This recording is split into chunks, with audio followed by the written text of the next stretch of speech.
And he was here on my installation. One of my mentors, Reverend Dr. Sam Hamstra, who was also my instructor at Northern. And I hit everybody. This is the third question. The first one was, why was the first miracle in John Jesus filling or turning water into wine?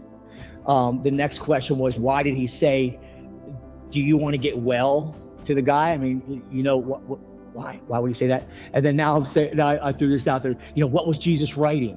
What was he writing? I want to know.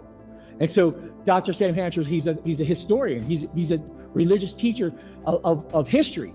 So it's like almost like he's like my Google. Like if I need to know something, I call Dr. Hamstra and say, hey, what was Jesus writing? Or why was the first miracle from water into wine? Or why did he say get up? You know, and these three questions have stumped him.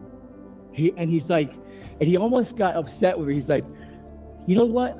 I'm going to tell you the answer. You guys want to hear the answer right now? I'm going to tell you what he told me. I'm going to tell you the answer. Now, I know the answer, but I'm going to tell you, I think I know the answer. I've studied, I think I have the answer. Here's Dr. Hamstra's answer. If God wanted you to know what he wrote, he would have told you. He would have showed you. Why are you trying to figure out what he wrote? He would have told you. Stop doing this. Here's a historian telling me stop asking historical questions. Just accept it. God just did it. He didn't. If he wanted us to know, we would see it, right? We would have seen it in red letters. We would have seen it. I'm like, okay, I've asked you too many questions. I'm sorry. I'm like, but okay, I'll take that answer. So if God wanted us to know, he would have told us. That really is the truth on all those questions that I've asked.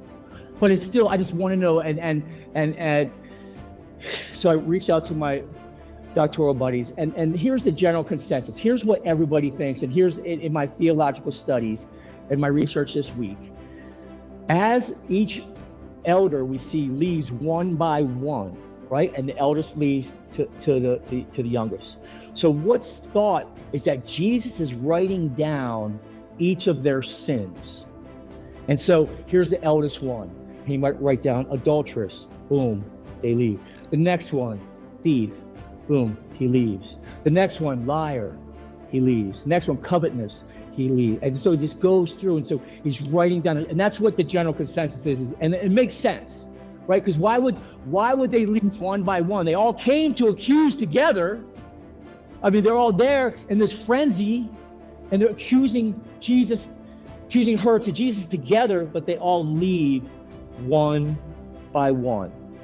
Now, I believe too that Jesus, when he writes this, no matter what he's writing, and I'm going to show you something that's going to blow you away, but whatever he's writing, he could be doodling. He could be making a smiley face. You know, imagine Jesus making a smiley face, something like that. But the point is this, what he's doing is he's creating space and time for the mob to calm down, for the situation to be held at hand, where he's controlling the situation, where you expect somebody to get up and fight back, and he's just sitting back, where he's controlling the situation. Now, as a soccer coach, if we're taught, the parents are told, if they're upset at something happened in the game, let's say there's a game and their player didn't get enough playing time or something like that, they're told that they have to wait 48 hours before they can contact the coach, because it's a time of a cool down period. They need that cool down period. And really, in the next 24 to 48 hours, they're going to realize, hey, that wasn't really a big deal. What, my kid got 2 less minutes than somebody else, or whatever it is.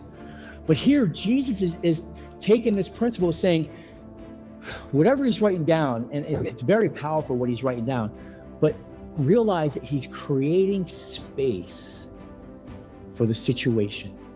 He's creating space for grace. He's creating space for grace. Not only grace for the woman, but grace for the mob. Because who are they to accuse her? Let whoever hasn't sinned, go ahead, throw the first stone. He's creating space and grace for the mob and for the woman.